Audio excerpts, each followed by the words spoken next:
अच्छा, जो अब तक सिखाया है यहाँ तक किसी को डाउट है क्या कुछ? Till now what ever I have taught you, do you all have any doubts और क्वेरीज? किसी को कुछ पूछना है? कोई भी डाउट हो या query, anything you all want to ask me? No? No query? Okay. अगर हम थोड़ा एक्ट की बात करें, 1 minute, I just take out the act and show it to you all.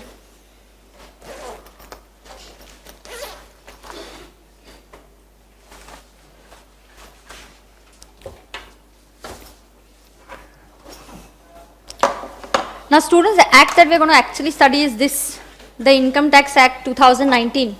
In 2019 we are having two acts. तो अगर ये नाम अगर आप देखते हो तो यहाँ पे लिखा है as amended by, wordings है Income Tax Act as amended by Finance Act number 2 2019, because we had two acts this time, two budgets this time. Why? Whenever a government goes into elections, उनको पता नहीं है कि election के बाद हमारी government होगी या दूसरी गवर्नमेंट आएगी, तो they can not impose their policies on that government. So they make a interim budget जहां पे very few provisions are changed, and the next government which wins the election, they come up with the full-fledged budget. So in this year, because it was an election year, we are having two budgets. One was the interim budget and the other was a full-fledged budget.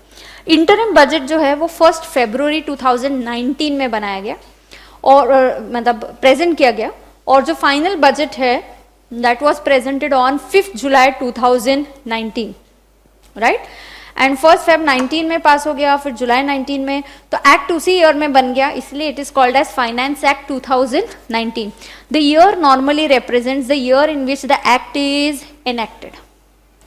Okay, so दो income tax act 1961, it was made in 1961 but it is applicable from 1st April 1962. तो ये भी वैसे ही होता है, it becomes applicable now, of course in this case it's applicable from 1st April 2019. now what is that year, क्या है, income tax कौन से पीरियड के लिए पे होता है, अभी सब मैं आपको बताऊंगी. ये जो एक्ट है इसमें टोटल सेक्शंस हैं. पहले तो इस एक्ट को चैप्टर्स में डिवाइड किया जाता है. सो इस एक्ट को पहले क्या डिवाइड किया जाता है, चैप्टर्स में. हर चैप्टर्स में बहुत सारे सेक्शंस होते हैं. So we have around 298 sections, we have 14 schedules, we have annexures, कुछ ना कुछ एडिशनल शेड्यूल देना है, एनेक्शर्स देने हैं, right. And basically we have sections. So number 1 2 3 4 बोलने की जगह पे हम क्या वर्ड यूज करते हैं, sections. So we have section 1, section 2, section 3. so these are the sections that we are going to be learning. Is it important for us from exam viewpoint to remember the sections? No, not necessary. At intermediate level it's not necessary. If you remember the correct section and you quote it, yes, it's an additional point for you. But अगर आप गलत section quote करोगे तो please don't do that, then that's a big big mistake. If you very confident only then you quote. It's not necessary, not required at intermediate level. These things can be done at final, but we will try. जो important sections है हम class में उसको learn करने की हम कोशिश करेंगे कि क्लास में लर्न हो जाए अपने को. तो we are going to do that. ना नॉर्मली जो भी एक्ट होता है उसका जो सेक्शन 1 होता है टॉक्स अबाउट इट्स एप्लीकेबिलिटी, कि कहाँ एप्लीकेबल है, प्रीएम्बल क्या है, where it's applicable to whole of India, कौन से दिन से अप्लाई करेगा, it's a tax on income. तो ये जो होता है एक सेक्शन 1 पहले ऑब्जेक्टिव ऑफ द एक्ट, की एक्ट क्यों बनाया गया, कहाँ एप्लीकेबल होता है, उसका एक्सटेंट क्या है. उसके बाद section 2 talks about important definitions. Same this kind of sequence is also going to be there in your law. Company act जो है वहां पे भी ये काइंड ऑफ सीक्वेंस है. तो सेक्शन 2 क्या करता है, gives you the important definitions. Okay, section 2 क्या देता है, gives you the important definitions. Then section 3 4 एक चार्जिंग सेक्शन होता है. तो ऐसे अलग अलग सेक्शंस हैं जो हम सीखेंगे. एक सेक्शन के नीचे there are going to be sub sections. तो मुझे अगर कुछ आपको एक सेक्शन है और उसके नीचे मुझे कुछ बताना है और बहुत सारी चीजें बतानी है, तो there could be sub sections. उसके क्लॉजेज होते हैं, और क्या हो सकता है, सब क्लॉज हो सकता है. सो ये जो मेरा इनकम टैक्स एक्ट है जो हम सीख रहे हैं, इनकम टैक्स एक्ट की जो बात हो रही है, इसका एग्जैक्टली ब्रेकअप कैसा होता है. This act has 298 sections. It has certain annexures, it has schedules, 14 schedules है. और ये जो सेक्शंस है these are contained in chapters. तो लगभग 23 चैप्टर्स है. Chapter 1 says scope of income tax act, chapter 2 could say residential status, जो भी आपके, या there is a chapter which says okay computing the income, yeah, talks about heads of income. So there's a chapter which is only on heads of income, then there's a chapter on some other concept, then a chapter on another concept. Her chapter के बीच में जो concept है वो section wise दी जाती है, right? So if I say section 2, it could have, when I say 221 or I say 222, how do you read this? It is section 2 subsection 22. 21, 22, इसमें मुझे 5 points देने हैं. तो A, B, C, D, E, ये क्या है मेरे clauses. These are my clauses. Students, ये जब सेक्शंस बनाए जाते हैं, you have to know one thing very important. जब सेक्शंस बनते हैं, सेक्शंस में होते हैं प्रोविजो और एक्सप्लेनेशन. क्या होता है बताओ जरा. Proviso. See new terms, repeat करते जाओ मेरे साथ, you will get used to them. Okay, क्या टर्म्स बताया मैंने, बताओ जल्दी से. Proviso and explanation. बराबर है. हाँ, तो ये जो प्रोविजो है, इसका मतलब क्या होता है. एक्सेप्शन. इसका मतलब क्या है. एक्सेप्शन. मैंने पहले ही बताया था, हर रूल का कोई ना कोई एक्सेप्शन है. बहुत सारे सेक्शन, सब सेक्शन. अच्छा है ना, थोड़ा सा कॉम्प्लिकेटेड अगर बन जाता है तो तभी सीए लोगों की इंपॉर्टेंस होती है कि ये नॉर्मल पर्सन ये एक्ट नहीं पढ़ पाता है, उसको नहीं समझ पाता है. So that is why we are there, because we understand the interpretation and in depth understanding हमारे पास होता है. बराबर. प्रोविजो का मतलब होता है exception, and there is an explanation which gives you clarification. अभी ये है क्या, मैं आपको बताती हूँ. अगर मैंने आपको बताया कि डोमिनोज पिज्जा की कोई ऑफर चल रहा है, बाय 1 गेट 1 फ्री, फिर क्या होता है वहां पे एक छोटा सा स्टार, कंडीशंस अप्लाई, है ना. तो वो कंडीशन बोलती है कि वीकेंड पे ये ऑफर वैलिड नहीं है. ये हो गया उसका एक्सेप्शन, ये हो गया उसका प्रोविजो. बराबर ना. अगर जब हम बोलते हैं कि बाय 1 गेट 1 फ्री, बट कहीं पे छोटा सा एक एस्ट्रिक मार्क होता है, नहीं अरे कुछ तो कंडीशन हो गया, ऐसा तो ऑफर होगा ही नहीं, तो वो जो एस्ट्रिक मार्क होता है वहां पे लिखा हुआ होता है this offer is not valid on a weekend. So Saturday Sunday ये ऑफर नहीं मिलेगी, आपको मंडे से फ्राइडे ऑर्डर करना है तो आप कर सकते हो. तो ये जो है इसको क्या बोलेंगे हम, लीगल टर्म में क्या बोलेंगे इसको, proviso. This is the proviso. फिर और एक नोट होता है नीचे विच सेज जो पिज्जा फ्री मिलेगा वो लोएस्ट प्राइस वाला फ्री मिलेगा. तो एक अगर आपने पिज्जा ऑर्डर किया जो 300 रुपए का है और दूसरा ऑर्डर किया 200 रुपए का, तो आपको पेमेंट कितना करना पड़ेगा, 300. तो आप बोलते हैं नहीं मुझे तो 300 वाला फ्री चाहिए. ऐसा होता है क्या, नहीं. तो ये भी एक सेंटेंस दिया जाता है, इसको बोलते हैं एक्सप्लेनेशन अबाउट आवर ऑफर. हम क्लैरिफाई कर रहे हैं कि हम क्या ऑफर दे रहे हैं. So explanation is a clarification, more understanding we are adding to it. A section could have a proviso, could have a explanation. Proviso मतलब एक्सेप्शन. मैंने क्या एग्जांपल दिया जरा बताओ मुझे. वीकेंड पे ये ऑफर वैलिड नहीं है, तो ये क्या हो गया, प्रोविजो हो गया, एक्सेप्शन हो गया. हाँ, और ये ऑफर अगर आपको लेनी है वीकडेज पे भी, तो याद रखना लोएस्ट प्राइस वाला पिज्जा क्या मिलेगा, फ्री मिलेगा. कौन सा, लोएस्ट प्राइस वाला. ये क्या हो गया, explanation. So section can also have explanation and a proviso. Now what is an explanation, what is a proviso? This question was asked in one of the recent attempts. जब मैं आपको ये पढ़ाऊंगी, notes में से हम पढ़ेंगे तो आप देखोगे वहां पे मैंने एग्जाम का रेफरेंस नंबर दे दिया है.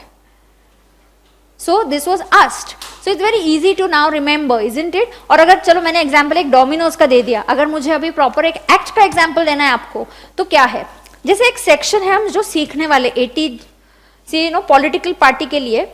आप अगर किसी पॉलिटिकल पार्टी को डोनेशन देते हो, क्या देते हो पॉलिटिकल पार्टी को, donation. So when you give donation to a political party, आपको कुछ बेनिफिट मिलता है. उस बेनिफिट का नाम है डिडक्शन. क्या है, डिडक्शन. मतलब कुछ आपके इनकम से लेस किया जाता है. लेस इनकम से क्या होता है, वो डिडक्ट होता है, इसलिए उसको क्या बोलते हैं, डिडक्शन. लेस होता है तो इसे फायदा, इनकम से लेस होगा तो आपका इनकम कम हो जाएगा तो टैक्स कम हो जाएगा, तो कुछ फायदा है. डिडक्शन क्या है, धीरे धीरे अभी आपको ये टर्म्स में समझाऊंगी, सिखाऊंगी. आज कल सिर्फ इंट्रोडक्शन टू टर्म्स है. एक्चुअल चैप्टर वाइज तो स्टार्टिंग अभी नहीं होगा, एक आध दिन में चालू होगा. तो मुझे डोनेशन दिया, किसको डोनेशन दिया, चलो चलो everybody loud and clear, seat straight, alert everybody. Donation किसको दिया, पॉलिटिकल पार्टी को. तो इससे आपको क्या बेनिफिट मिलेगा, डिडक्शन. क्या बेनिफिट का नाम क्या बोला मैंने? डिडक्शन। सेक्शन जाने दो, अभी एक सेक्शन है ATGGB GGC ऐसे सेक्शंस है, उसके अंदर ये डिडक्शन मिलेगा। ये हुआ मेरा मेन सेक्शन। इसका प्रोविजो, अगर आप ये सेक्शन यहां से खोलोगे उसके नीचे है प्रोविजो, ऐसा वर्ड होता है। Proviso to this section says if you give donation in cash ये बेनिफिट नहीं मिलेगा। अगर आपने कैश में डोनेशन दिया तो ये बेनिफिट आपको नहीं मिलेगा। अगर मैंने 1 लाख चेक से डोनेशन दिया किसी पॉलिटिकल पार्टी को तो मेरा 1 लाख मेरे इनकम में से कम होगा, माइनस होगा। अगर मेरा इनकम 10 लाख है तो आप क्या करोगे? मेरा इनकम 10 माइनस 1 लाख, मेरा इनकम कितना हो जाएगा? 9 लाख। तो मैं टैक्स कौन से इनकम पे करूंगी? 9 लाख पे, 10 पे नहीं। ओके, मेरा इनकम है 10 लाख, 1 लाख मैंने क्या दिया? डोनेशन, तो कितना इनकम हो गया? 9 लाख। पे tax on 9 lakhs। But if you give this 1 lakh donation in cash, sorry, ये डिडक्शन आपको नहीं मिलेगा। तो आपका इनकम होगा 10 lakhs, डिडक्शन 0, 10 lakhs पे द टैक्स। ये किसने बोला? प्रोविजो। आप बोलोगे अरे ये अनफेयर है, आपने तो बोला डोनेशन देने पे डिडक्शन मिलेगा। अरे हमने बोला लेकिन नीचे प्रोविजो भी ऐड किया है ना। प्रोविजो का मतलब क्या है? एक्सेप्शन। प्रोविजो क्या बोलता है कि कैश में डोनेशन दिया तो बेनिफिट नहीं मिलेगा। इसी सेक्शन में एक एक्सप्लेनेशन भी है विच डिफाइंस पॉलिटिकल पार्टी। अरे डोनेशन देना चाहिए पॉलिटिकल पार्टी, लेकिन पॉलिटिकल पार्टी मतलब कौन? To whom should I give donation? Political party is a party which is registered under People's Representation Act. आपको अगर कल जाके पॉलिटिकल पार्टी करनी है, आपको पॉलिटिक्स में एंटर करना है, first thing you will have to form your party, you will have to go and register it under an act. So that is what they're defining. Political party means a party which is registered under People's Representation Act. ऐसा explanation दिया है, clarification दिया है. तो समझा आपको अभी meaning? ये लीगल टर्म्स में. पहले सेक्शन क्या बोलता है? सेक्शन क्या बोलता है बोलो? डोनेशन दिया, क्या बोलता है सेक्शन? डोनेशन दिया तो क्या मिलेगा? डिडक्शन मिलेगा. ये कौन बोलता है? सेक्शन. उसका प्रोविजो क्या बोलता है? कैश में दिया तो बेनिफिट नहीं मिलेगा. और उसका एक्सप्लेनेशन क्या बोलता है? It defines a political party. मतलब वो सेक्शन, प्रोविजो, एक्सप्लेनेशन सब कुछ पढ़ने से मुझे पूरा अंडरस्टैंडिंग मिलता है. Sometimes there is an exception, sometimes there is a explanation. I have to give you additional information कि पॉलिटिकल पार्टी मतलब क्या, तो एक्सप्लेनेशन से पता चलता है. Okay, so how income tax act has how many sections? जल्दी जल्दी कितने सेक्शंस है? 298. So it has 298 sections. Okay, sections can have section के नीचे, उसके नीचे, उसके नीचे. Very good. Section can also have explanation and proviso. Can have a proviso and explanation. समझा? किसी को डाउट है इसमें? कंसेप्ट नहीं समझा तो मुझे पूछो, कोई भी मुझे क्वेरी नहीं है. Simply raise your hands and ask me immediately. You can ask me after the class also. If you are still not comfortable asking, you can ask me after the class. But क्या होता है, class में पूछने से similar query किसी और की भी होती है. जो तुम्हारे मन में डाउट आता है ना, किसी और का भी होता ही है वो डाउट. तो हमारे लिए अच्छा होता है कि एक साथ ही क्वेरी सॉल्व हो जाती है. ठीक है, तो any query till here? No? अरे एकदम स्मार्ट बच्चे हो तुम लोग, सब फटाफट समझ में आ गया. यहां तक समझ में आ गया? पक्का? I will go ahead.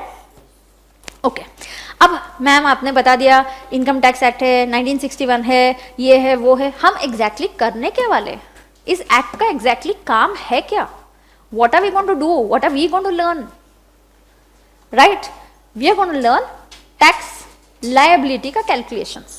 कि टैक्स किसी का कैसे कंप्यूट किया जाता है, रिटर्न कब फाइल करेगा. जो भी आपके क्लाइंट्स होंगे, रिलेटिव्स होंगे, आपको क्वेरी आके पूछेंगे कि हमें अभी ये इनकम मिल रहा है, ऐसा ऐसा. भी आपको इनकम तो लगभग समझ में आ गया कि आपकी जो मर्जी वो इनकम के हेड्स नहीं होंगे. कितने हेड्स ऑफ इनकम है? 5. तो ये तो आपको समझ में आ गया. अच्छा, आपके कोई रिलेटिव है जो सैलरी जॉब है तो उनका इनकम किधर जाने वाला है? Income from salary. आपके पेरेंट्स है, किसी का बिजनेस है तो वो कहाँ जाने वाला है? Profits and gains of business and profession. Correct. आपके घर में कोई रिटायर्ड है, आपके ग्रैंड पेरेंट्स है, उनको पेंशन आ रही है, वो सैलरी में जाने वाला है. उनका बैंक में एफडी है, उनको इंटरेस्ट मिल रहा है, ये इनकम कौन सी हेड में जाएगा? आईओएस. फिर जब हम आईओएस पढ़ेंगे तो आपको समझेगा उसका कैलकुलेशन कैसे होता है. जब हम पीजीबीपी पढ़ेंगे तो आपको समझेगा प्रॉफिट्स एंड गेन्स का कैलकुलेशन कैसे होता है. सो एक एक हेड में हमें जाना है, तब हमें समझेगा इसका वर्किंग कैसे होता है.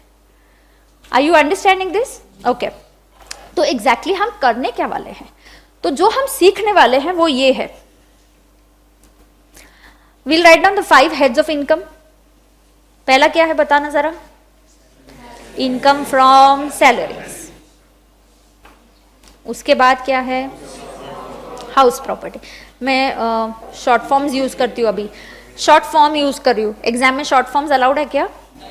नहीं, नॉट अलाउड. बट यहाँ पे हम यूज करेंगे. एक हाथ जब हम प्रॉब्लम सॉल्व करते हैं, एक हाथ प्रॉब्लम मैं आपको दिखाऊंगी कि एग्जाम में प्रेजेंटेशन कैसा होना चाहिए. I will tell you that, so you don't have to worry about it. ठीक है. Income from salaries, HP, PGBP, CG, IOS. Some people for iOS they also write income from IFOS लिखते हैं, but I normally use this term. Anyways हमको exam में short form use करना है क्या? नहीं. तो ये मेरे इनकम हो गए. इस इनकम का टोटल ले लो. इसको बोलते हैं असेसी का ग्रॉस टोटल इनकम. क्या है? Gross total income. इसका शॉर्ट फॉर्म है जीटीआई. क्या है? जीटीआई. तो असेसी का ग्रॉस इनकम कितना है? वो 5 हेड्स का इनकम है. एग्जाम्पल, मिस्टर एक्स का सैलरी इनकम है 12,50,000. He has interest iOS 22,000. तो मुझे जरा टोटल और कुछ इनकम नहीं है उसका. He doesn't have any other income.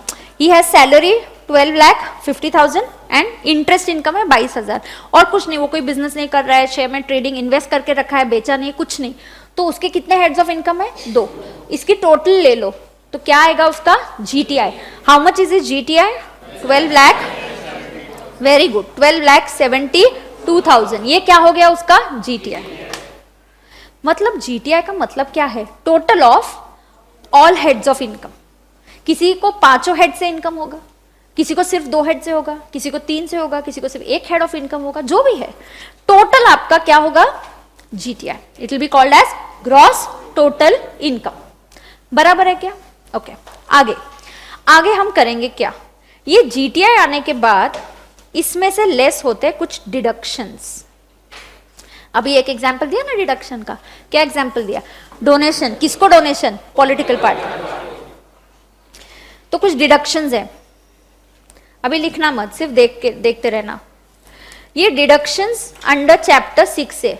मतलब अगर ये एक्ट आप देखोगे, इसका जो चैप्टर 6A है, इट टॉक्स अबाउट डिडक्शंस. ये पूरा अगर आप चैप्टर 6 से खोलोगे इस एक्ट का, कितने चैप्टर्स है एक्ट में? 23. चैप्टर 6 का ए वाला पार्ट है, वो खोलोगे तो इट टॉक्स अबाउट डिडक्शंस. अब ये डिडक्शंस क्या है?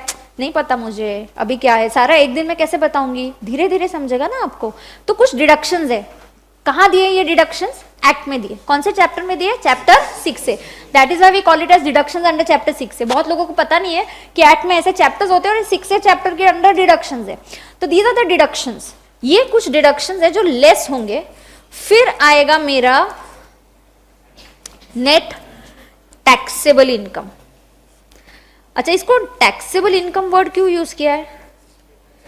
यस, अब हम इस पे टैक्स कैलकुलेट करेंगे. हम टैक्स जीटीआई पे नहीं कैलकुलेट करते. हम टैक्स किस पे कैलकुलेट करते हैं? एनटीआई पे. We calculate tax on NTI. We do not calculate tax on GTI. Is that clear to everybody? We calculate tax only on NTI. That is why that amount is called as net taxable income. बराबर. इसके ऊपर आएगा tax. कभी कभी इसके ऊपर मुझे और एक टैक्स ऐड करना है, उसको बोलते हैं surcharge. If applicable, it's not applicable always. Then I will get tax plus surcharge.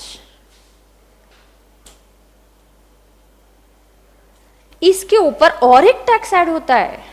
अरे बाप रे. टैक्स कैलकुलेशन सिंपल सिर्फ टैक्स लायबिलिटी से नहीं होने वाला है. क्या लगेगा? पहले टैक्स, उसके ऊपर क्या लगेगा? Surcharge. Oh, surcharge is tax on tax. Surcharge is not always applicable. It is applicable sometimes. Surcharge is applicable sometimes.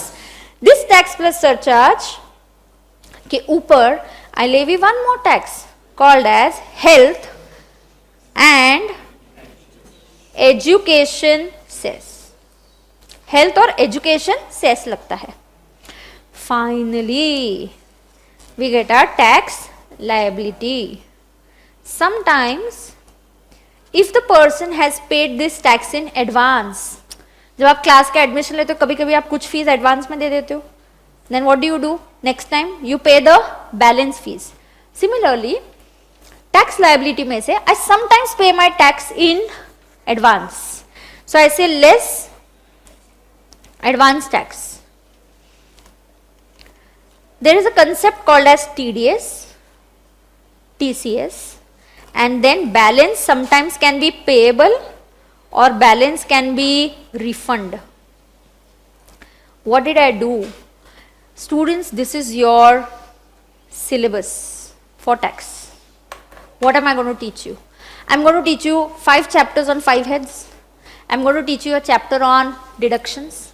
Then I'm going to teach you tax के rules. कैसे कैलकुलेट किया जाता है. फिर मैं आपको सिखाऊंगी सरचार्ज क्या होता है, कैसे लेवी करते हैं, रेट क्या होता है, कैसे कैलकुलेट करते हैं. फिर मैं आपको एजुकेशन सेस के रूल्स बताऊंगी.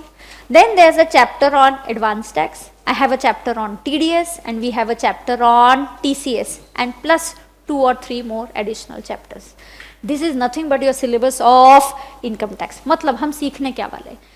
किसी भी पर्सन को पहले क्लाइंट आता है आपके यहाँ, उसको बिठाओ, उसको बोलो तुम्हारा इनकम क्या है, तुम करते क्या हो. अच्छा तुम जॉब करते हो, अच्छा सैलरी में जाएगा, मतलब मुझे सैलरी के रूल्स अप्लाई करने पड़ेंगे.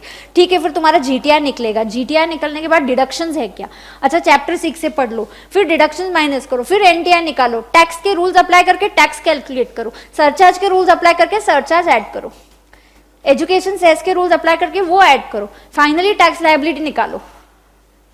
Sometimes a person must have paid tax in advance. Now for example,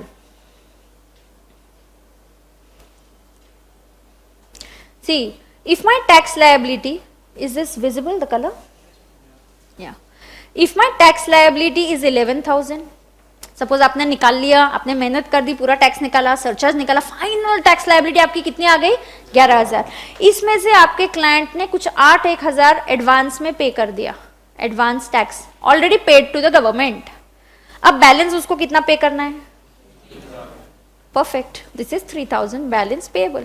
what is advance tax, advance में जो टैक्स पहले दे दिया गवर्नमेंट को. अच्छा देना पड़ता है, हाँ देना पड़ता है, एक पूरा चैप्टर है एडवांस टैक्स के ऊपर, पूरा का पूरा चैप्टर है ऑन एडवांस टैक्स जो मैं आपको पढ़ाने वाली हूँ. क्या हुआ, ऐसे क्यों कर रहे हैं, है ना, है ना, है ना, एडवांस टैक्स कंपलसरी है ना एक्ट में, तो इंटरेस्ट लगेगा. व्हाट यू सेइंग, वो बोल रहा है एडवांस टैक्स, चलो एक्ट ने बोल दिया कि एडवांस में पे कर दो, मैंने नहीं पे किया, तो गवर्नमेंट बोलेगी तुम लेट पे कर रहे हो ना टैक्स, वो तुम्हारे पैसे है ही नहीं, वो हमारे पैसे है, इंटरेस्ट के साथ पे करो. अब कैसा पे करो, इंटरेस्ट के साथ. सो यू हैव टू पे इंटरेस्ट. नाउ अंडरस्टैंड, सपोज किसी की टैक्स लायबिलिटी है 13,000, उसने 15 ही पे कर दिया पहले. क्यों, एडवांस टैक्स में हम एस्टिमेट करते, अंदाजा लगाते कि मेरा टैक्स शायद इतना होगा, इतना आएगा. तो एडवांस टैक्स अगर मैंने 15,000 पे कर दिया, अब क्या होगा, मुझे 2,000 का रिफंड मिलेगा, गवर्नमेंट वापस दे देगी आपको. तो एडवांस टैक्स कब पे करना है, कब नहीं पे करना है, नहीं पे किया तो क्या होगा, ये कहाँ सिखाऊंगी, एडवांस टैक्स के चैप्टर में. कहाँ सिखाऊंगी, एडवांस टैक्स के चैप्टर में. अब ये पूरी चीजें एक ही लेक्चर में 3 घंटे में सिखा सकती हूँ क्या, तो थोड़ा आपको क्या रखना पड़ेगा, पेशेंस. मूवी के 10 मिनट में आपको सब पता चलता है क्या, रुकना पड़ता है ना थोड़ा, एक एक नया कैरेक्टर आता है, फिर कौन आता है, फिर सिचुएशन आता है, all this happens no. So you have to keep patience, it's a new subject, this is the syllabus that I am introducing you to. Now what is TDS, full form पता है क्या, tax deducted at source. Perfect, very good, काफी आता है तुम लोगों को. कहां से आता है, तुमने तो टैक्स पढ़ा नहीं है ना, 12th में था.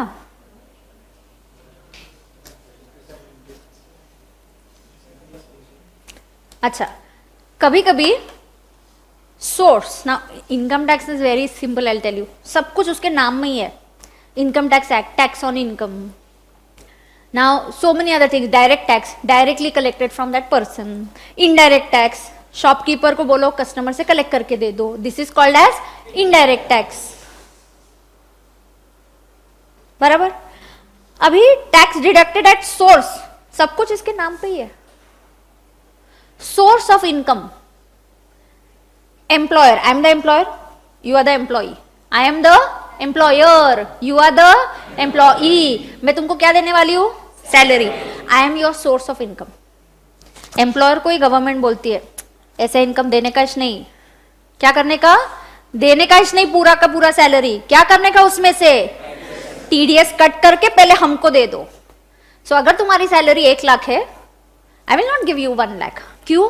मुझे एक्ट ने बोला है बाबा, एक्ट को फॉलो नहीं करेंगे तो पनिशमेंट मिलेगी, समझा क्या? ऐसा कंपलसरी नहीं है, समझा? और एक चीज समझ लो, हम एक्ट बनाने नहीं आए इधर, तुम्हारे खुद के रूल्स और प्रोविजन मत बनाना, हम एक्ट सीखने आए। हाँ, सीख लो, समझ लो, फिर जाके कहीं आप अच्छी पोस्ट में आ सकते हो। Maybe you can go on other side where you are in some committee which helps the government forming acts and all these things, rules regulation, that will be a very good thing. But as of now we are here to understand the act. कोई act बनाना नहीं है, हमें समझना है, अच्छे से logically समझना है, ठीक है? टैक्स डिडक्टेड एट सोर्स की बात हो रही है। आई एम द एम्प्लॉयर, तुम कौन हो? एम्प्लॉय। तुम्हारी सैलरी कितनी है? 1 लाख। तो इस महीने की सैलरी 1 लाख है, तो I am not going to give you 1 lakh. Act ने मुझे बोला है 10,000 कट करो। अच्छा, 10 इंच क्यों कट करने का है? रुको ना, वो टीडीएस के चैप्टर में सिखाऊंगी कि कट कितना करना है। 10 नहीं, different thing for it, okay? So 10,000 ही क्यों कट करना है? मैंने तो अभी एग्जाम्पल दे दिया रे, सिर्फ 10 कट करो तो मैं तुमको हाथ में कितना दूंगी? 90। और ये 10 किधर जाएगा? गवर्नमेंट। चलो, अपना टैक्स कलेक्शन हो गया। At source tax is deducted at the source of income. Bank में इंटरेस्ट मिलता है ना, सोर्स क्या है? बैंक। बैंक को बोला जाता है 10% टीडीएस कट करने का, बाद में इंटरेस्ट देने का। आस्क योर पेरेंट्स समटाइम्स कि आपका टीडीएस कट होता है क्या? यस। और डरने का नहीं, टीडीएस कट हो गया तो। अगर आपकी लायबिलिटी 13,000 है, आपका ऑलरेडी टैक्स कट हो गया, एम्प्लॉयर ने किया, बैंक ने कर दिया, तो क्या होता है उसमें से? लेस टीडीएस 10,000 कट हो गया, तो आपको वापस पूरा 13 नहीं भरने का है। आपका टैक्स गवर्नमेंट के पास जमा हो गया ना 10,000, आपको कितना पे करने का है? 3,000, दैट्स इट। तो मैं आपको क्या क्या सिखाने वाली हूँ? मैं आपको 5 हेड्स का वर्किंग कैसे करना है वो सिखाने वाली हूँ। हर हेड के क्या रूल्स है, क्या खर्चा लेस होता है, क्या नहीं होता है, इनकम कैसे कैलकुलेट किया जाता है, बिजनेस वाला इनकम कैसे निकालेंगे, क्या मैंने ऑफिस का लाइट बिल पे किया तो वो खर्चा लेस होगा क्या? ये सारे सवाल जो है एक एक हेड में आपको सिखाऊंगी। उसके बाद फिर आपको सिखाऊंगी डिडक्शंस होते क्या है चैप्टर 6A के। कुछ बेनिफिट दिया है गवर्नमेंट, अच्छा चलो कुछ बेनिफिट दिया है हमको, अच्छी बात है, उससे मेरा इनकम कम हो गया। एनटीआर पे क्या कैलकुलेट करेंगे? टैक्स।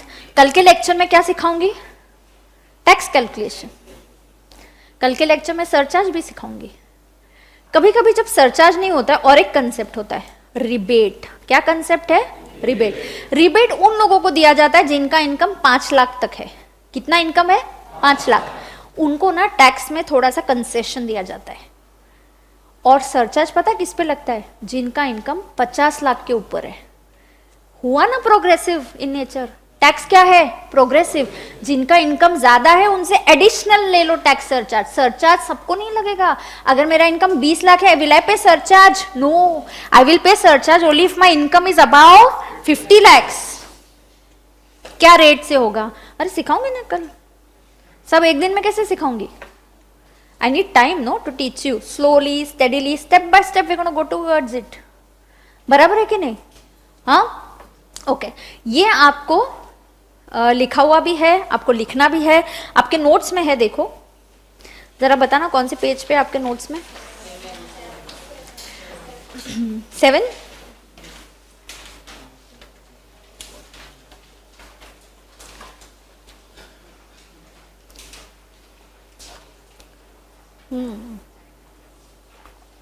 यस, देखो यहाँ पे है। तो ये जो टोटल यहाँ पे मैंने 5 लाइन्स छोड़ी है। क्यों छोड़ी है 5 लाइन्स? क्या लिखोगे यहाँ पे? 5 हेड्स ऑफ इनकम। खुद से लिख पाओगे या मैं भी लिखूं? अच्छा चलो साथ में लिखते हैं। लिखो पहला।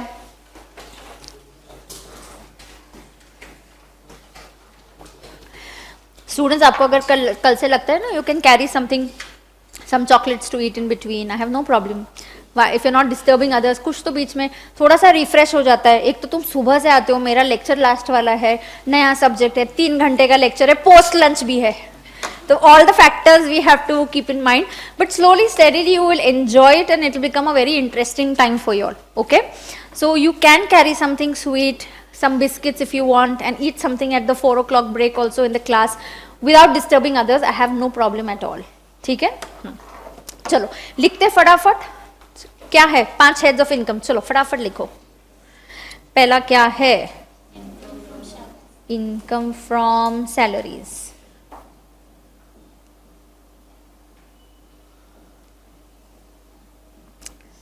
मेरा हैंडराइटिंग समझ में आ रहा है क्या? समझना ही पड़ेगा आपको, चॉइस नहीं है ना अभी. Income from salaries. उसके बाद क्या है? Income from HP. अभी शॉर्ट फॉर्म लिखा तो चलता है क्या? हाँ, एग्जाम में नहीं लिखने का.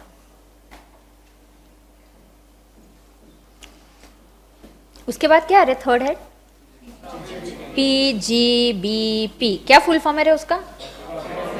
Profits and gains of business and profession. क्या है full form? Profits and gains of business and profession. बराबर है. फोर्थ हेड क्या है? And then IOS. फिर आता है GTI.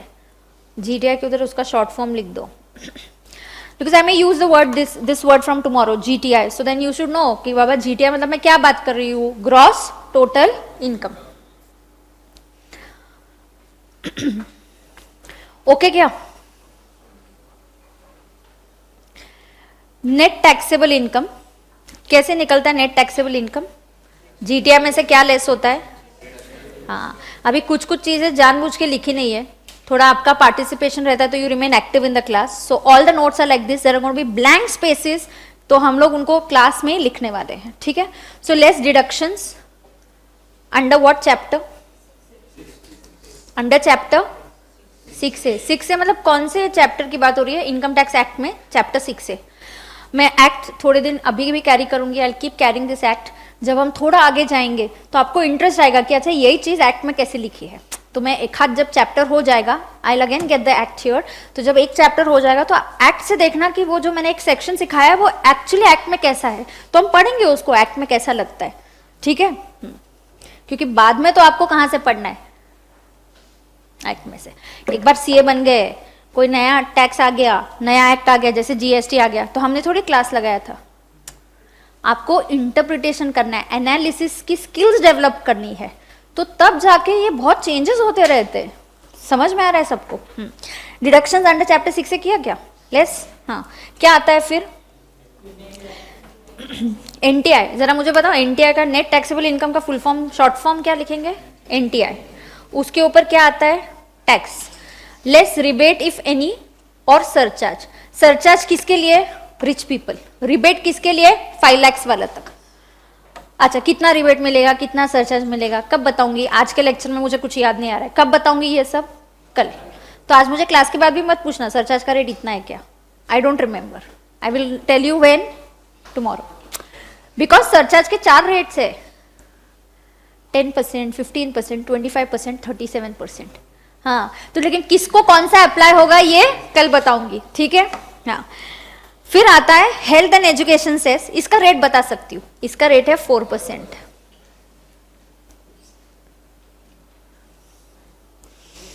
अच्छा, पता है इसकी भी हिस्ट्री है 4% कैसे? Now I have seen the act for almost like last 17 years. So I have seen the changes happening in the act over so many years, 17 plus my 3 years of studies. So it's like almost for last 20 years I have been studying income tax. Now होता क्या है exactly? जब मैंने पढ़ाई की थी तो मुझे ऐसे सेस ये ऐड हुआ था. सेस पहले इंट्रोड्यूस किया गया था जब अर्थक्वेक हुआ था गुजरात में. तो उन लोगों को relief, it was a massive earthquake that had taken place in Gujarat. उन लोगों को रिलीफ या एडिशनल फंड्स कहाँ से आएंगे? तो government had introduce this cess with the intention कि जो 2% लगाया था कि जो भी हम लगाएंगे वो गुजरात रिलीफ के लिए यूज करेंगे. अब एक बार जो लगा दिया उसके बाद वो कभी गया नहीं.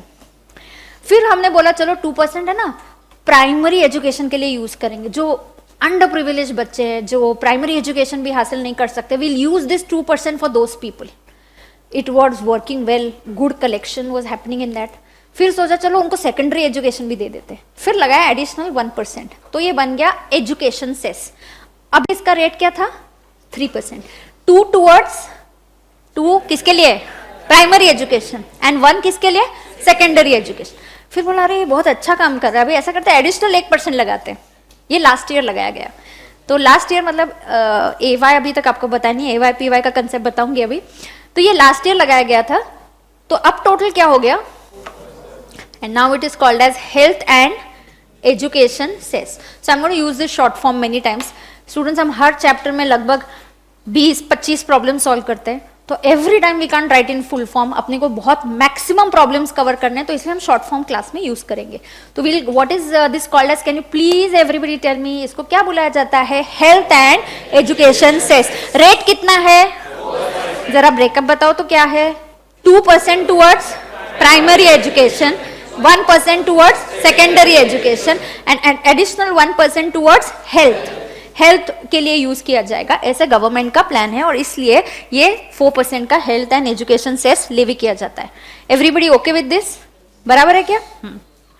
फिर फाइनली चलो कुछ तो करके, कभी रिबेटलेस होगा, कभी सरचार्ज ऐड होगा, ये क्या सब चल रहा है, डोंट वरी, कल हम एकदम अच्छे से सीख लेंगे। तो ये सब करने के बाद फाइनली टैक्स लायबिलिटी आएगी। इस टैक्स लायबिलिटी से क्या लेस होगा, लिखो, एडवांस टैक्स ऑब्लिक टीडीएस, और टीडीएस के जैसा ही एक और कंसेप्ट है टीसीएस। अगर आप आपके नोट्स का चैप्टर्स देखोगे, लगभग यही नाम आपको फेमिलियर लगेंगे। I am just making you familiar to these chapters. अगर आप इंडेक्स देखोगे, so there's a chapter on capital gains, you can have a look at your index, you know. So I'm exactly going to teach you these things only, so I'm going to familiarize you with all these things. So अगर आप ये देखो, अगर आप index देखते हो, देखो क्या है, income from salary, HP, PGBP, other sources, capital gains के नोट्स इसमें नहीं है, अलग से दूंगी, agri income, residential, clubbing set off, ये कुछ नए टर्म्स है। इनकम टैक्स की रिटर्न की बात हो रही है, एक फॉर्म होता है। ये जो डिडक्शंस है ये क्या है, इंडेक्स में आपको बता रही हूँ, ये चैप्टर 6A का डिडक्शन है। फिर एडवांस टैक्स टीडीएस, और कुछ इनकम जिस पे टैक्स नहीं लगता, एग्जम्प्ट इनकम, ये क्या है आपका syllabus. So there is a separate topic on advanced tax and TDS. There is a topic on deductions under 6A. ये आपके अलग अलग चैप्टर्स है, मैं ये सब आपको सिर्फ फेमिलियर करा रही हूँ टर्म से, क्योंकि नया सब्जेक्ट है ना आपके लिए, तो आपको ये टर्म्स पता होना जरूरी है। और सब कुछ एक ही लेक्चर में नहीं सिखाऊंगी, मैंने बहुत बेसिक से स्टार्ट किया है, तो कुछ कंसेप्ट कल होंगे, कुछ परसों होंगे, अभी तक हमारा इंट्रोडक्शन चैप्टर ही चल रहा है। So don't worry, okay. Yes, so coming to this part where you have written introduction में, यस, तो हमने क्या क्या लिखा है, ये सबने लिख लिया, ये advance tax, TDS and TCS. Okay, you have this empty space again below. मेरे नोट्स में हमेशा ऐसे होगा, कुछ इंपॉर्टेंट होगा तो I again give you a blank table कि फिर से लिखना है। क्यों? Writing is a very useful way of remembering things. Memorising का राइटिंग कर करके बहुत अच्छे से याद होता है, मेमोरी वो होता है, या जोर से रिपीट करना, राइट। सो फटाफट आप एक बार लिख के लो, कॉम्बिनेशन ऑफ टोटल इनकम। अरे फिर से लिखना ही है क्या, ये घर पे लिखेंगे ना, है क्या ऐसा ऑप्शन? लिखो, मतलब लिखो, और क्लास में ही लिखो, कंप्लीट इट। एंड नेबर्स जरा चेक करना, अगर आजू बाजू में कोई नहीं लिख रहा है तो जरा मुझे बताते रहना, ओके। हाँ, come on, quickly write down. Anybody who is not writing, let me know.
लिखा सबने 5 हेड्स ऑफ इनकम। तो चलो आज क्या सीखे, 5 हेड्स का टोटल क्या बनता है, उसको क्या बोलते हैं, जीटीआई। जीटीआई का फुल फॉर्म क्या है, ग्रॉस टोटल इनकम। उसमें से कुछ तो लेस होता है, क्या लेस होता है, डिडक्शन। क्या है डिडक्शंस, पता नहीं है हमें, कुछ बेनिफिट है, कहाँ दिया है ये benefit, chapter 6A of the income tax act. ये लेस करने के बाद क्या आता है, एनटीआई। एनटीआई पे क्या होता है, टैक्स कैलकुलेट होता है, इसीलिए उसका नाम क्या है, नेट टैक्सेबल इनकम। और नेट टैक्सेबल इनकम की जगह पे it is also called as, आप लिख सकते हो, it is called as total income. बहुत बार क्वेश्चन में वर्ड जब टोटल इनकम बोला जाता है they mean NTI, not gross total. Gross word नहीं ऐड किया मैंने, क्या लिखा, सिर्फ total income. So NTI can also be called as total income, means I mean taxable income. Okay? Gross word use किया तो GTI होता है। GTI is not just total, GTI के आगे क्या वर्ड होना चाहिए, gross। फिर डिडक्शंस माइनस होते हैं, फिर आता है NTI। NTI के ऊपर हम क्या कैलकुलेट करते हैं, टैक्स। और फिर of course sometimes rebate, sometimes surcharge. क्या क्या बताना जरा फिर से, टैक्स के बाद क्या, sometimes rebate, sometimes surcharge. Rebate only up to NTI of 5 lakhs, surcharge above 50 lakhs। तो सरचार्ज तब लगेगा। फिर आपका इनकम कुछ भी हो, एजुकेशन सेस हमेशा लगेगा, उसके लिए कोई रूल नहीं है। It is called as health and education cess. What rate, 4%। फिर लायबिलिटी आएगी, टैक्स लायबिलिटी से क्या लेस करेंगे हम लोग, advance tax and TDS and TCS. TCS का फुल फॉर्म है tax collection at source, TDS का फुल फॉर्म है टैक्स डिडक्टेड एट सोर्स। तो कहीं पे भी नोट्स की हेडर होगी, फुटर होगा, हेडर होगा, तो आप वहां पे लिख सकते हो TDS equal to tax deducted at source. Write it now, TDS equal to, use the header और the footer of your notes. सब कुछ नोट्स में लिखना है, हमने इसको रामबाण नाम इसीलिए दिया है। सब कुछ आपके डाउट्स है, आपकी जो क्वेरीज है, कुछ स्पेशल पॉइंट्स है, याद रखना है, सब कुछ यहीं पे नोटिंग करना है आपको। Mostly I have provided space. Sometimes if the space is not sufficient, you can just carry the sticky notes and you can just put it there. But mostly we'll have space. कहीं हमें लगा तो आप sticky notes लगा सकते हो. Okay, you can just stick those notes and note it down on that. बराबर? TDS equal to क्या लिखा? Tax deducted at source. TCS equal to tax collected at source. Deduct नहीं करते हम, क्या करते, कलेक्ट करते। तो it is tax collected at source. TCS is equal to tax collected at source. Yes, right down, TCS equal to tax collected at source. Header है, footer है, कहीं पे भी यूज कर सकते हो, बराबर है। ओके, अब what about legal income, is legal illegal, what about legal income है, व्हाट अबाउट इलीगल इनकम, क्या इस पे भी टैक्स लगता है? हाँ, इनकम लीगल हो या इलीगल हो, यू विल हैव टू पे tax. So you can write here, tax is payable. Tax is payable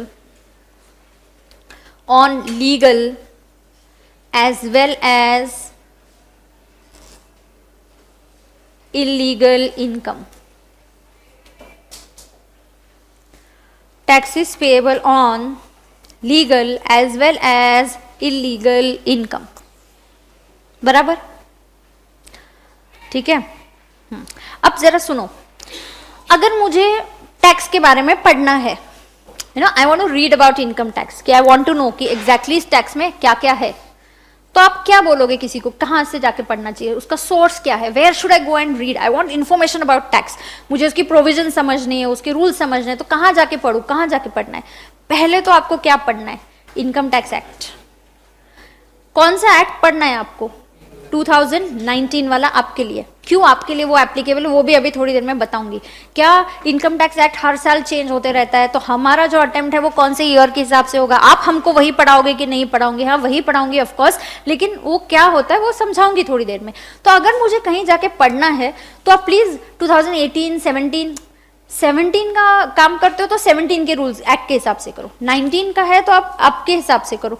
तो हमें पढ़ना क्या है बेसिकली, हमें पढ़ना है पहले, सबसे पहले इनकम टैक्स एक्ट पढ़ना है। इनकम टैक्स एक्ट जो मुझे पढ़ना है, ओके। फिर होते हैं इनकम टैक्स रूल्स। क्या होता है फिर? Income tax rules. इसमें क्या दिया जाता है? इसमें सारा एडमिन पार्ट कवर होता है। क्या कवर होता है इसमें? सारा एडमिन पार्ट। बताती हूँ, लिख के बताती हूँ। सो स्टूडेंट्स, अगर मुझे इनकम टैक्स के बारे में पढ़ना है,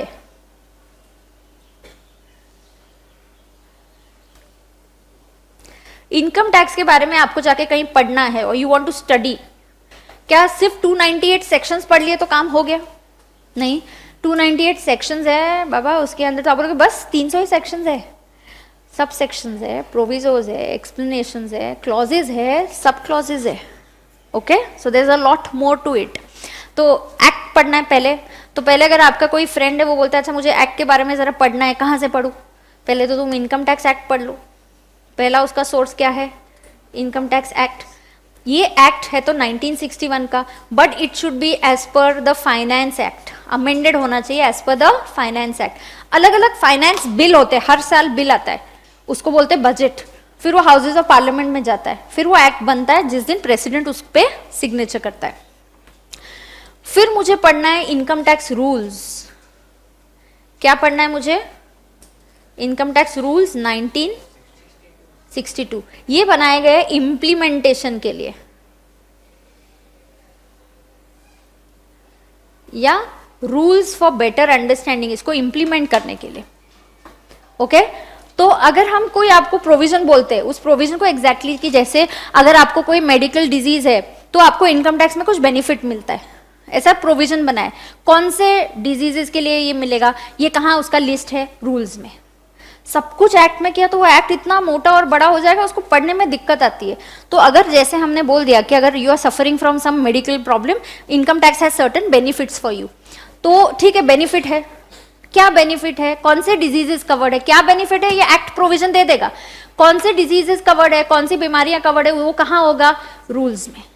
तो उसके बेटर इंप्लीमेंटेशन के लिए क्या बनाया जाता है? रूल्स।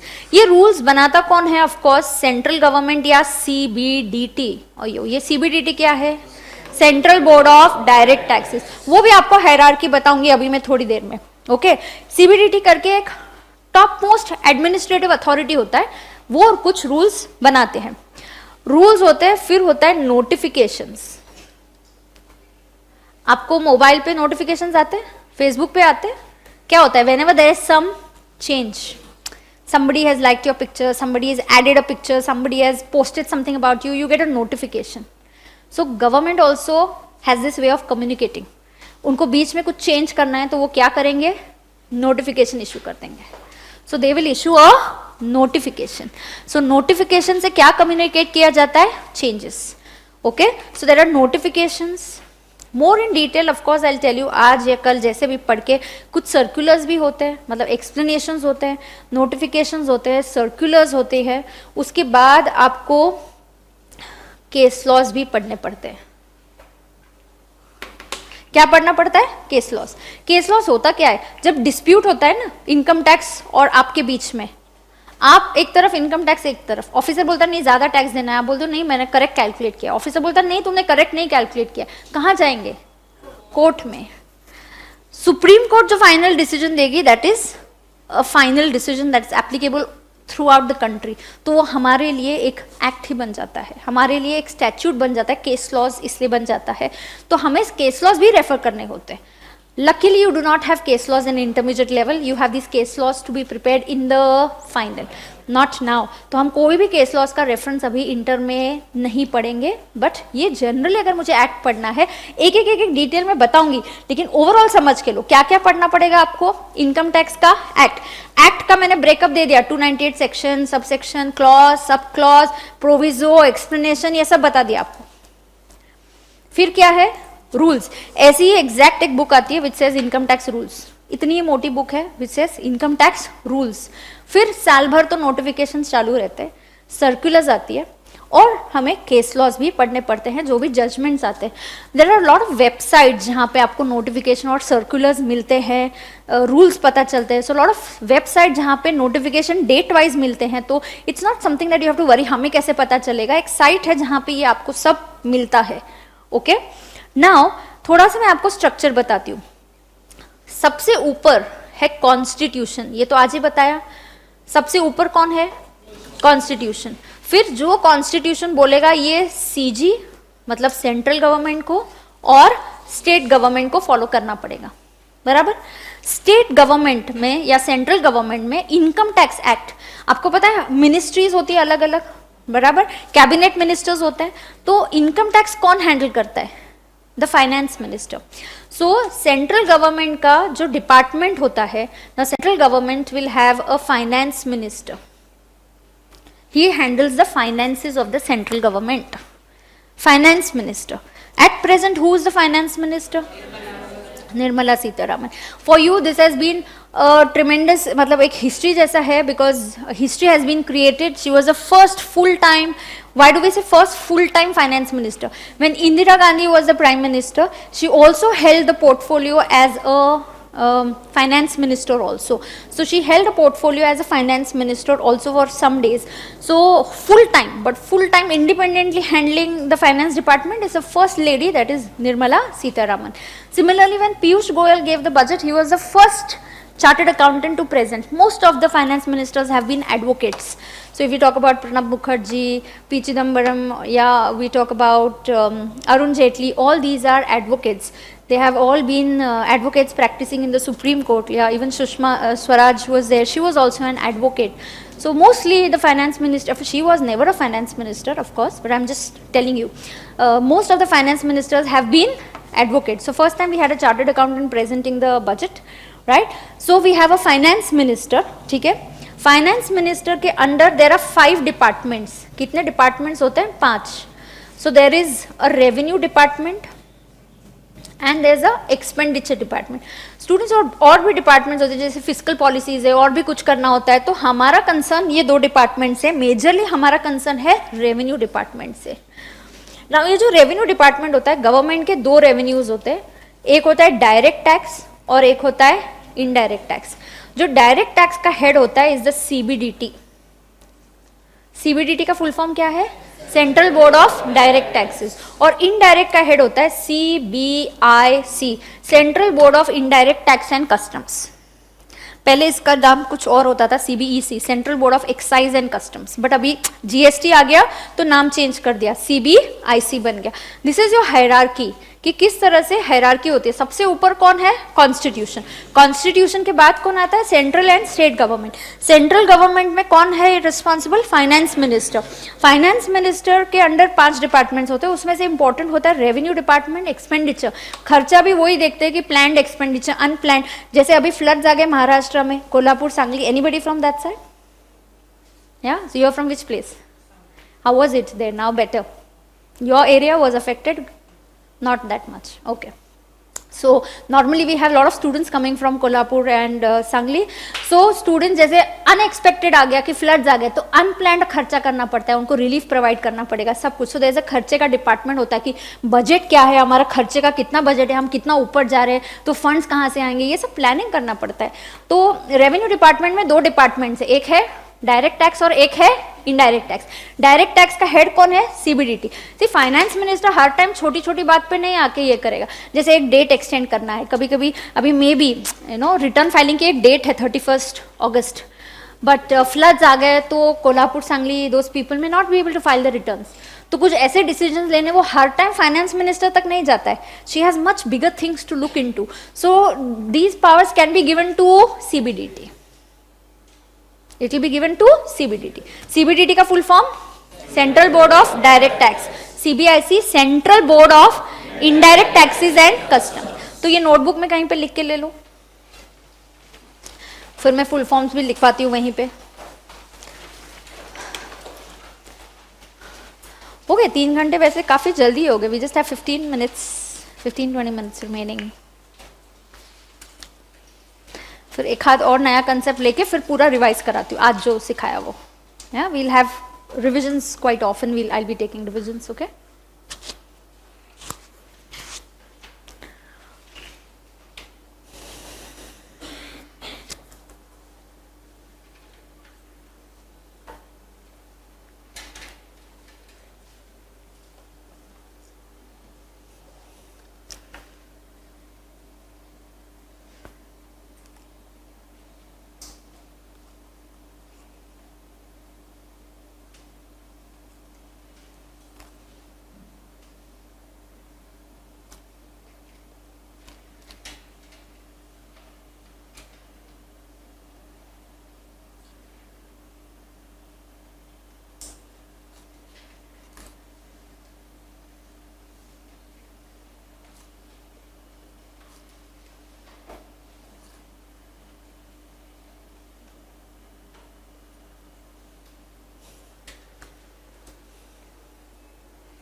हो गया लिख के सबका?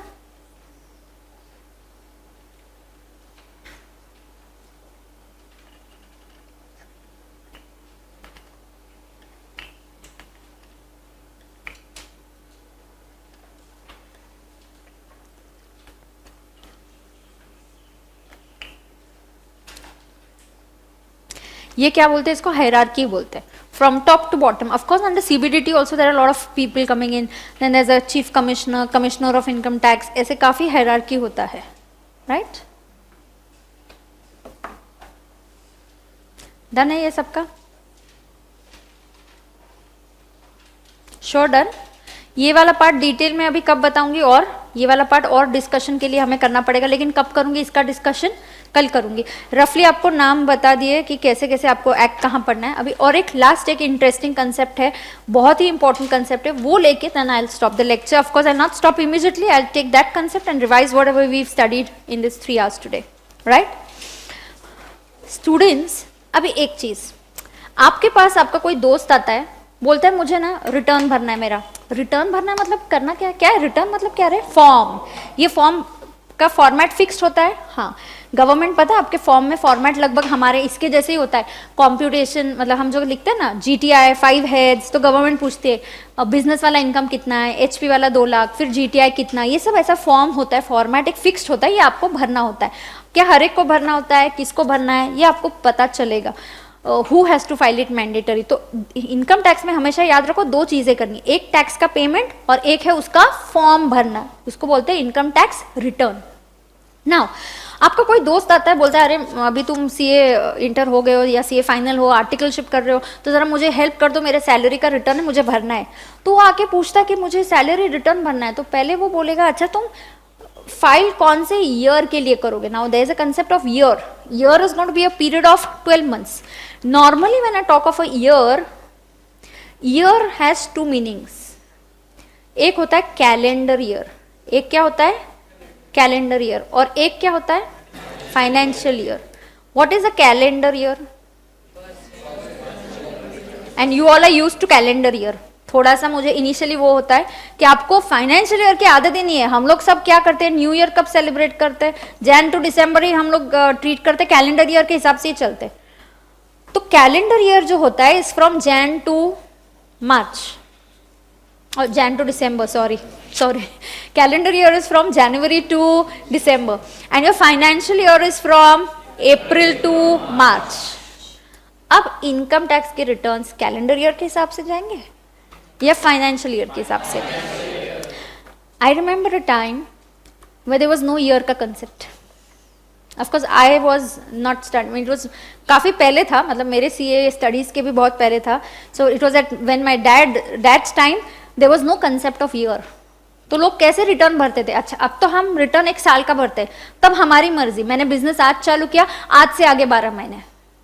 किसी ने बिजनेस सितंबर में चालू किया तो उसका 12 months, सितंबर से आगे 12 months. It was leading to a confusion. उसके बाद जाके कहीं गवर्नमेंट ने बोला नहीं नहीं नहीं ऐसा नहीं चलेगा. अभी जो रिटर्न भरना है वो कैसे भरना है? ईयर. सबके लिए ईयर क्या होगा? सेम. स्टैंडर्डाइजेशन होना चाहिए.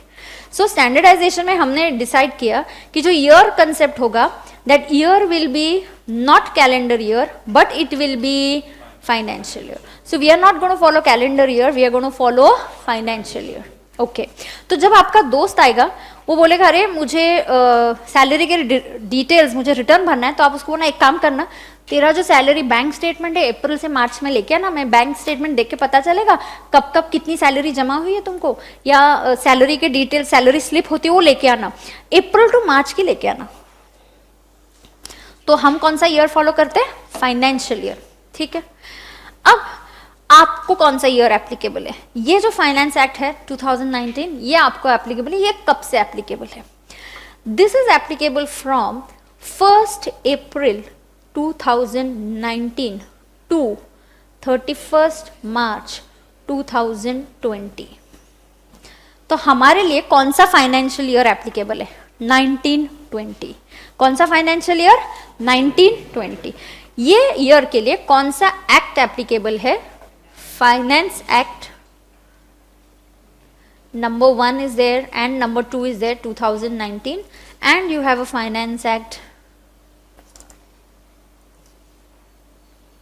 2019। क्यों ऐसा? क्योंकि ये फेब में पास हुआ था, फेब में बजट आया था, उसी फेब 19 में, मार्च 9 में लगभग प्रेसिडेंट ने साइन कर दिया था, तो वो एक्ट बन गया था। जुलाई का भी तुरंत हो गया, तो वो भी 2019 में एक्ट बन गया। This is applicable from April. Normally कैसा होता है, बजट इतना लेट नहीं आता है, बजट आता है फरवरी में और एप्लीकेबल होता है अप्रैल से।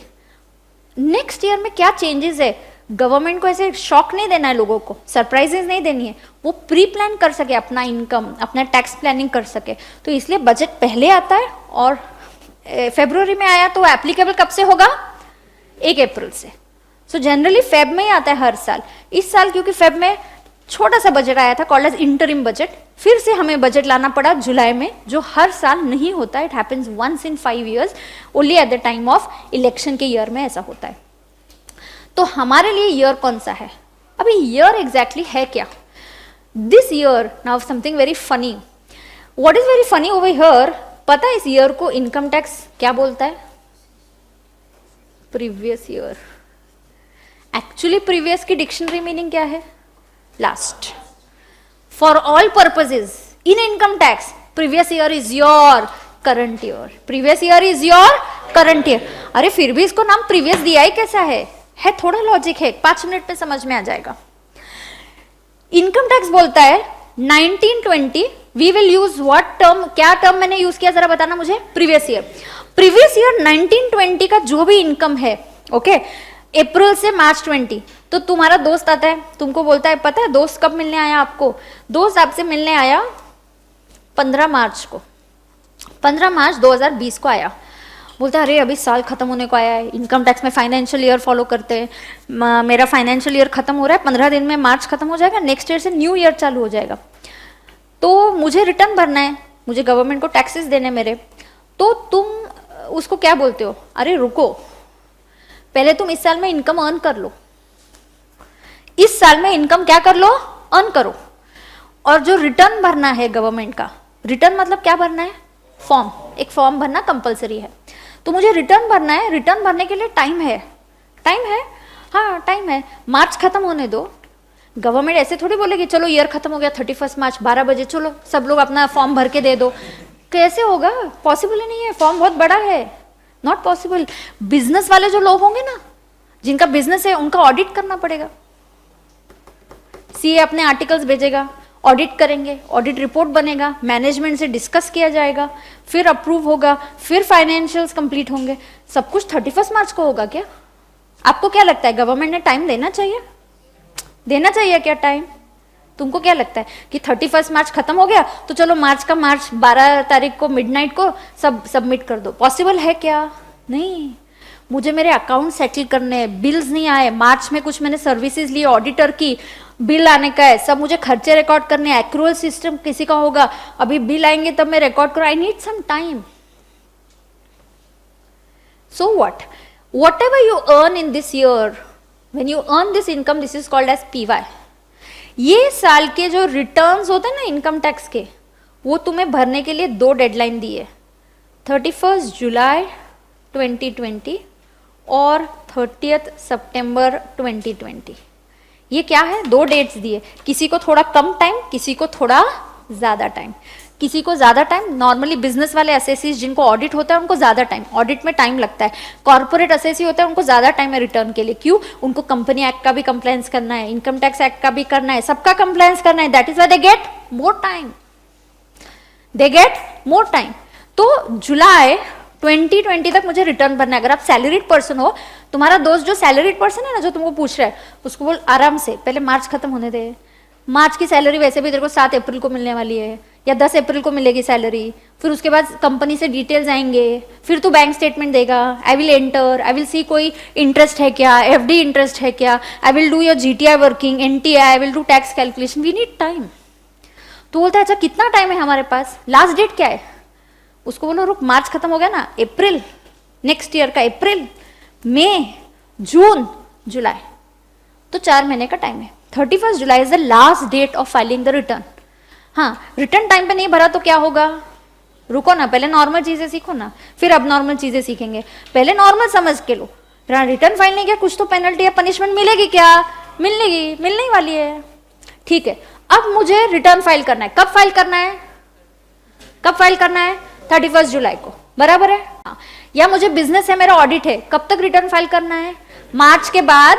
मार्च 20 खत्म हो गया, मेरे साथ बोलना, फिर क्या? अप्रैल 20, मई 20, जून 20, जुलाई 20, अगस्त 20, सितंबर 20। कितना टाइम दिया है? 6 मंथ्स का। आराम से अच्छे से ऑडिट करके लो, सब कुछ सेटिस्फाई करो और फिर रिटर्न भरो। मतलब इस साल में इनकम अर्न करो, नेक्स्ट ईयर में उसका रिटर्न भरो। क्या? वापस बोलो, इस साल में इनकम अर्न करो, नेक्स्ट ईयर में उसका रिटर्न भरो। दैट नेक्स्ट ईयर, ये नेक्स्ट ईयर जरा मुझे बताओ, जुलाई 20 कौन से ईयर में आता है? कौन सा फाइनेंशियल ईयर है वो? 1 अप्रैल 2020 टू 31 मार्च 2021, मतलब नेक्स्ट ईयर। अगर ये ईयर 1920 है तो नेक्स्ट ईयर 2021 है। That next year is called as assessment year. अभी यहां पे नाम मैच हो रहा है। असेस करना मतलब चेकिंग करना, तो असेसमेंट ईयर में आप लास्ट ईयर के इनकम का चेकिंग करो, वर्किंग करो और फिर रिटर्न भरो। असेसमेंट ईयर में प्रीवियस ईयर का रिटर्न भरो। क्या करने का? असेसमेंट ईयर में प्रीवियस ईयर का रिटर्न भरो। प्रीवियस ईयर में इनकम अर्न करो, मार्च खत्म होने दो, आगे के 2 या 3 महीने जो भी आपको टाइम दिया गवर्नमेंट में, उसमें सारा वर्किंग कंप्लीट करो, go to a chartered accountant, get the things sorted, understand tax calculation, pay your taxes and file your return. सबके लिए टाइम लगता है ना, ये टाइम आपको ये सब कब करना है? Next year. Next year is called as assessment year. हम असेस करते हैं, आपका वर्किंग करते हैं। असेसमेंट ईयर भी 12 महीने का है, प्रीवियस ईयर भी 12 महीने का है। आपको एप्लीकेबल है पीवाई 1920 मीन्स AY 2021। एक ही ईयर के 2 नाम है। Actually, when I say PY 1920 means I am calculating income for this year. AY 2021 I am calculating income of this year. In the next year, I do working of the last year, and that is why that last year is called as previous year. For our understanding, previous year for us is the main year, current year जिसका हम working कर रहे हैं। Income tax का logic AY और PY का रहने दो, जो भी रहने दो, हम हमारी लॉजिक से समझ के लेंगे। उन्होंने नाम दे दिया AY और PY। उन्होंने क्या नाम दे दिया? AY और PY। वापस PY कितने महीने का पीरियड है? नॉर्मली 12। हर रूल का एक्सेप्शन है। इसका एक्सेप्शन कब सिखाऊंगी? कल। पहले प्रीवियस ईयर क्या है बताओ? 12 months, starting from 1 April to March. 1 April to March, 1 April to March का 12 मंथ्स का पीरियड है, बराबर। इसमें क्या करने का? इनकम अर्न करने का। Earn the income first. When you earn the income, wait, let the March get over, do all the compliance part of return filing, audit work in the next year. That next year is again a period of 12 months. That next year is called as assessment year. और हम assessment year में कौन से return का return भरते और assessment करते हैं? Previous year. समझा क्या? थोड़ा कंफ्यूजन होगा ना असेसमेंट ऑफ प्रीवियस ईयर में? थोड़ा तो किसी को डाउट है क्या? PY और AY में नहीं है? तुम्हारे लिए कौन सा AY के हम कौन से रूल्स पढ़ रहे हैं? This act is applicable for your attempt. This act is AY 2021। आपका अटेम्प्ट कब आ रहा है? May 20। May 20 का अटेम्प्ट एंड November 20 का अटेम्प्ट के लिए AY 2021 will be applicable. So what I teach today, what I am teaching today is applicable, or in this batch is applicable for May 2020 and November 20। Her May attempt में tax का syllabus बदलता है। अभी जो बच्चे नवंबर में attempt दे रहे हैं, November 19, उनके लिए we have a old recording of the last batch. November 19 and May 19, which AY was applicable? AY 1920। वहां पे फाइनेंस एक्ट 2018 was applicable, आपको फाइनेंस एक्ट 2019 इज एप्लीकेबल। तो हर साल बदलता है, बिल्कुल चेंज होते रहता है। बीच बीच में कुछ सर्कुलर और नोटिफिकेशंस आते हैं, don't worry we cover it up. या बहुत सारे सर्कुलर्स आते हैं, तो इनकम टैक्स एक इंस्टीट्यूट जो है आरटीपी करती है, रिविजन टेस्ट पेपर। आपके एग्जाम के कुछ महीने पहले वो आरटीपी आता है कि ये चेंजेस आपको एप्लीकेबल है। जस्ट सर्कुलर या नोटिफिकेशन, सिंपल चेंजेस, कोई मेजर अमेंडमेंट नहीं आता है। तो वो जो होता है आरटीपी में आता है, then we record a lecture, we put it on YouTube और we cover it up with you all. So you don't have to worry about anything. यहाँ वहाँ किसी और से सुनने का नहीं, बात नहीं करने का। आप कभी कभी नवंबर 19 वाले बच्चे से बात करोगे, उसके लिए टैक्स के स्लैब्स अलग होंगे, सरचार्ज के रेट्स अलग होंगे। फिर आके मुझे पूछोगे कि मैम आपने तो ये पढ़ा है, मेरा दोस्त तो ये बोल रहा है। अरे वो ऐसा बोल रहा है क्योंकि वो अलग ईयर की बात कर रहा है, तुम अलग ईयर की बात कर रहे हो, तुम्हारा एवाई अलग है। समझ में आ रहा है क्या? तो what is previous year, tell me. Previous year is a period of 12 months in which the income is earned. AY is उसके आगे वाला year, next year, in which the assessment is done, return filing is done. You will get a better understanding as and how we progress. So starting से थोड़ा recap करें सब कुछ, okay. What all did we study today? We started with what? Of course in the beginning I told you about your taxation paper, paper 4, मैंने paper pattern बताया। Marks का weightage सिर्फ notes में दिया, मैंने डिस्कस नहीं किया क्योंकि आपको चैप्टर्स के नाम ही नहीं पता है, तो मैं आपके साथ क्या वेटेज डिस्कस करूंगी। That will happen gradually, not now.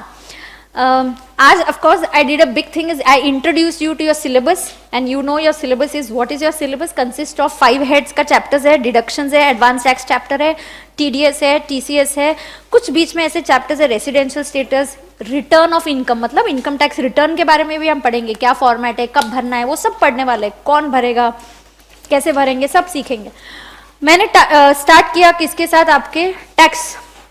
Okay, quickly, tax is a word derive from टैक्सो। What is the meaning of टैक्सो? Rate. Very good. और हम यहाँ क्या पढ़ने आए? Income tax act 1961। तो हमने सिर्फ टैक्स वर्ड को बहुत डिटेल में किया। तो टैक्स वर्ड क्या होता है, हमने समझा कि टैक्स कौन लेवी करता है, पावर्स किसके पास है, गवर्नमेंट के पास। कहाँ से पावर आती है? कॉन्स्टिट्यूशन। कॉन्स्टिट्यूशन में कौन सा आर्टिकल? 246। 246 में कितनी list? 3। Union list, state list, concurrent list. कुछ टैक्सेस सेंट्रल गवर्नमेंट लगाएगा, कुछ टैक्सेस स्टेट। वरना याद है ना वो अरविंद केजरीवाल और मोदी जी का कैसे कॉन्फ्लिक्ट हो जाएगा, वैसे हो जाएगा। केजरीवाल भी बोलेगा मुझे भी इनकम टैक्स लगाना है, और नरेंद्र मोदी बोले मैं तो ऑलरेडी लगा ही रहा हूँ इनकम टैक्स। तो ऐसा नहीं है। Income tax is a subject matter of central government. VAT, stamp duty is a subject matter of central state government. Now power state को मिली एक्ट बनाने के लिए, वो लॉ बनाएंगे, लॉ के थ्रू ही लेवी किया जाता है। ऐसे ही हवा में कोई भी टैक्स नहीं आता है। ओके, जो भी टैक्स होता है हमेशा उसके लिए एक एक्ट होता है। एक्ट के लिए पहले बिल बनाया जाता है, bill is discussed in the houses of parliament, then it is passed over there, then it goes to the president, it is signed there, and then it becomes an act. Perfect? Yes. Then of course tax के दो types है, direct and indirect. Yes, direct taxes are directly collected, indirect taxes are indirectly collected. Burden and responsibility are on the same person. तुमने tax के पैसे नहीं दिए, government तुमको पकड़ेगी। तुमने रिटर्न नहीं फाइल किया, तुमको पकड़ेगी। लेकिन वहां पे किसको जाके पकड़ेगी? शॉपकीपर। शॉपकीपर बोलता है this is not fair. Government says अरे it is fair, we are allowing you to shift the burden. तुमको थोड़ी हम बोल रहे हैं जेब से दो, तुम्हारे पास कस्टमर आ रहा है, तुम तुम्हारे प्रोडक्ट के पैसे ले रहे हो, तो थोड़े हमारे भी ले लो टैक्स के। तुम तुम्हारा प्रोडक्ट बेच के 100 रुपए ले रहे हो ना, उसमें 5 रुपए और ऐड कर दो, add 5 rupees and take a taxes also, so then our work is saved. इतने सारे कस्टमर्स को जाके पकड़ना इजी है या एक शॉपकीपर को पकड़ना इजी है? एग्जैक्टली, एक शॉपकीपर को पकड़ना इजी है। So for convenience purpose can the government do so? Yes, they are legally allowed to do so. For convenience purpose they can decide who will collect the tax, and that is happening in indirect tax. Direct taxes are progressive in nature. कौन सा example याद है आपको? मुकेश अंबानी का।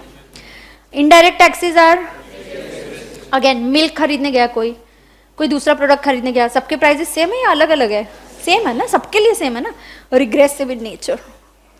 Direct tax is directly collected, indirect tax is indirectly collected. Shopkeeper tax collect करना भूल गया, can he just tell the government, I forgot, I am not paying the tax now? Can he do that? No. Government says तुम्हारी गलती है, अब तुम्हारी जेब से पे करो, हमने तुम्हें ऑप्शन दिया था टू शिफ्ट द बर्डन, मतलब the burden can be shifted forward as well as backward. Burden can be shifted how? Forward as well as backward. Forward मतलब किसके ऊपर, और बैकवर्ड मतलब शॉपकीपर. तुम कलेक्ट करना भूल गए, तुम्हारी गलती, हम तो आके तुमको ही पकड़ेंगे. अब निकालो जेब से पैसे, बराबर. डायरेक्ट टैक्स का एग्जाम्पल है इनकम टैक्स. और भी कुछ टैक्सेस थे, wealth tax, but it is been abolished. Gift tax होता था, वो भी अबॉलिश्ड है, अभी नहीं है. There is no wealth tax, there is no gift tax. Indirect taxes में of course now we have GST, customs. हमने कुछ एक्साइज के बारे में पढ़ा, कस्टम्स देखा. हाँ, और डिटेल इनडायरेक्ट टैक्सेस के जब जीएसटी स्टार्ट कर दे तो तब आई इंट्रोड्यूस यू अगेन, वहाँ आई जीएसटी के went away and all that stuff comes in. Okay, उसके बाद डायरेक्ट इनडायरेक्ट सिखाया, टाइप्स ऑफ टैक्सेस सिखाए, टैक्स की हिस्ट्री सिखाई. सबसे पहले कब लेवी किया गया था? किंग्स के बाद 1857 का रिवोल्ट. उसके बाद क्या, ये 1860 का एक्ट बना रिवोल्ट के वजह से, गवर्नमेंट के पास पैसे नहीं थे. Okay, then you have the income tax act 1961. Act कैसे बनता है, bill, how it does it become an act, we know that. Then unlimited sources of income, आपको जिस तरीके से इनकम कमाना है, लीगल इलीगल जो भी अलग अलग मल्टीपल वेज है आप कमाओ. हम उसको कितने हेड्स में डिवाइड करेंगे? 5 हेड्स हमने सीख लिए. एक्ट कब डिटेल में सीखा कि एक्ट में कितने सेक्शंस है? 298. कितने चैप्टर्स है? 23. कितने शेड्यूल्स है? 14. कुछ एनेक्शर्स है, कुछ एडिशनल पार्ट्स है दिए हुए. ऑफकोर्स एक एक्ट में अगर सेक्शन है तो सेक्शन के नीचे, उसके नीचे sub clause. Section can have an explanation और proviso. Proviso is the exception, explanation is the clarification. Very good. I gave you an example, political party को डोनेशन दिया तो डिडक्शन मिलता है, कुछ फायदा मिलता है डिडक्शन अंडर चैप्टर 6 से. ये कौन बोलता है? ये सेक्शन बोलता है. एटीजीजी भी एक सेक्शन है. उसका प्रोविजो क्या बोलता है? अगर डोनेशन कैश में दिया डिडक्शन नहीं मिलेगा, एक्सेप्शन है. तो तुम गवर्नमेंट को नहीं बोल सकते मैंने 1 लाख डोनेशन दिया अब दो डिडक्शन, मैंने तो प्रोविजन पढ़ ली है, सेक्शन पढ़ लिया. गवर्नमेंट बोला सिर्फ सेक्शन पढ़ने से काम नहीं होगा, क्या पढ़ना पड़ेगा? उसका प्रोविजो पढ़ो, एक्सप्लेनेशन पढ़ो, सब पढ़ो. तो प्रोविजो में हमने लिखा है कैश में दिया तो डिडक्शन नहीं मिलेगा. एक्सप्लेनेशन क्या बोलता है? What is the meaning of a political party. 5 heads को टोटल ऐड करेंगे तो क्या आता है? जीटीआई. जीटीआई के बाद क्या आता है? डिडक्शंस. डिडक्शंस के बाद क्या है? एनटीआई. तो एनटीआई पे क्या निकालेंगे? टैक्स. और टैक्स पे कभी कभी रिबेट मिलेगा, कभी कभी सरचार्ज आएगा. इसके ऊपर सेस हमेशा ऐड होगा, ऑलवेज. फिर आएगा टैक्स लायबिलिटी. उसमें से जो भी लायबिलिटी अगर आपने पहले कुछ पे कर दिया है एडवांस में या आपका टैक्स डिडक्ट हो चुका है तो वो लेस करो, सिर्फ बैलेंस पे करो, या कभी कभी रिफंड भी आ सकता है. Yes. Then I of course taught you the here. इनकम टैक्स के बारे में पढ़ना है तो ये सब पढ़ना पड़ेगा, सिर्फ एक्ट काफी नहीं है. एक्ट है, रूल्स है, नोटिफिकेशन है, सर्कुलर्स है. कौन बनाता है ये एक्ट, कौन बनाता है सर्कुलर, नोटिफिकेशन, ये कल के लेक्चर में डिटेल में कवर करने वाली हूँ. ऑफकोर्स ये हायरार्की भी आपको बता दी, हाईएस्ट कौन है और फिर नीचे कैसे जाता है. Of course we have CBDT for direct taxes, is the head for direct taxes. CBIC is the head for indirect taxes. अभी आपको इनकम टैक्स एक्ट, इनकम के बारे में बताया, 5 हेड्स बताया, you got used to this terms. फिर है year. Year कितने टाइप्स के होते हैं? Calendar year and financial year. हम कौन सा फॉलो करेंगे? Financial year. फाइनेंशियल ईयर हमारे लिए कौन सा एप्लीकेबल है? 1 अप्रैल 2019 टू 31 मार्च 2020. सो जैसे ही मार्च खत्म होता है उसी दिन रिटर्न भरना पड़ता है? नहीं. उसी दिन फॉर्म भरना है? नहीं. You get time in the next year and that next year is called as assessment year. तो असेसमेंट ईयर में हम लास्ट प्रीवियस ईयर का रिटर्न भरते हैं. इसके लिए प्रीवियस ईयर की definition is a relative definition. Assessment year के हिसाब से उन्होंने डिफाइन किया है प्रीवियस ईयर. एक्चुअली वो हमारे ऑल पर्पस के लिए क्या है? Current year. That's a main year. Correct है? Yes. Done. And wait. Is anybody having any doubts? No? Yes, so I'll see you tomorrow at 2 o'clock. Okay, bye.